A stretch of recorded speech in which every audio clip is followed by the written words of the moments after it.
रूस यूक्रेन युद्ध की आग से दोनों देश झुलस रहे हैं। हर गुजरते दिन के साथ ये युद्ध भयंकर होता जा रहा है। रूसी सेना एक एक कर यूक्रेन के इलाकों पर अपना कब्जा जमाती जा रही है।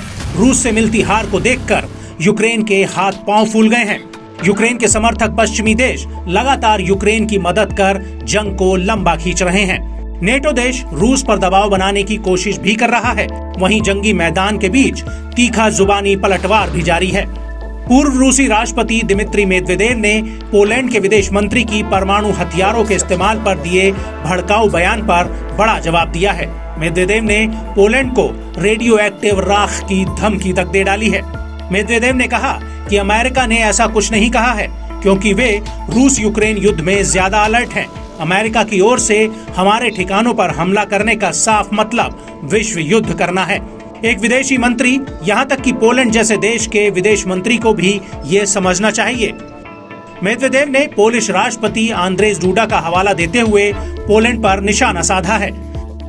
मेदवेदेव ने कहा कि रूस के साथ बॉर्डर शेयर करने वाला पोलैंड अपने यहाँ पर अमेरिकी न्यूक्लियर हथियार तैनात करने की तैयारी कर रहा है। पोलैंड को निश्चित रूप से रेडियो एक्टिव राख का अपना हिस्सा मिलेगा।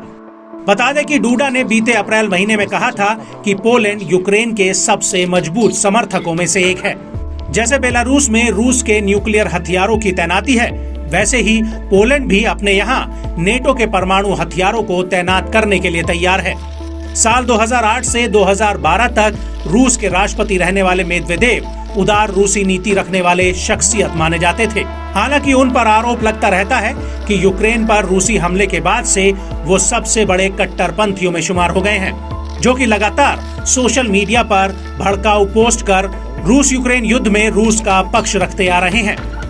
सिरोस्की ने ब्रिटिश मीडिया को दिए इंटरव्यू में बताया कि यूक्रेन के खिलाफ रूस की ओर से परमाणु हथियारों के इस्तेमाल पर अमेरिका कथित तौर पर कैसी प्रतिक्रिया देगा। पोलिश विदेश मंत्री ने कहा था कि अमेरिका ने रूस से कहा है कि यदि आप परमाणु बम का इस्तेमाल करते हैं तो भले ही इससे किसी की जान न जाए, हम यूक्रेन में आपके सभी टारगेट्स पर अपने हथियारों से हमला करेंगे, हम उन सभी को नष्ट कर देंगे। उन्होंने आगे कहा कि पश्चिमी देशों को यूक्रेन को रूस के सैन्य ठिकानों पर हमला करने के लिए अपने हथियारों का इस्तेमाल करने की इजाजत देनी चाहिए।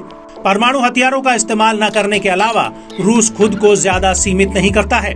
यूरोपियन यूनियन को हालात बिगड़ने से डरना नहीं चाहिए और यूक्रेन संघर्ष को लेकर खुद पर सीमाएं नहीं लगानी चाहिए, ताकि रूस ये सोचने पर मजबूर हो जाए कि उनका अगला कदम क्या होगा।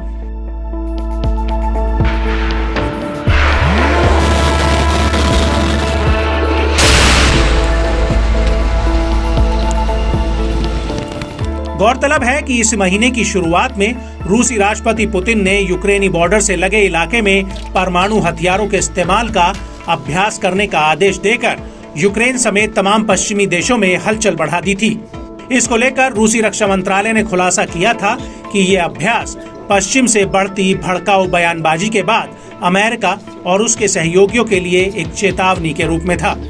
बता दें कि ये पहला मौका नहीं है। इससे पहले भी अमेरिका और उसके सहयोगी देश रूस पर परमाणु हमला करने का आरोप लगाते रहे हैं। हाल में राष्ट्रपति पुतिन ने जोर देकर कहा था कि यूक्रेन संघर्ष में किसी भी समय रूस ने ऐसे हथियारों का उपयोग करने पर विचार नहीं किया है।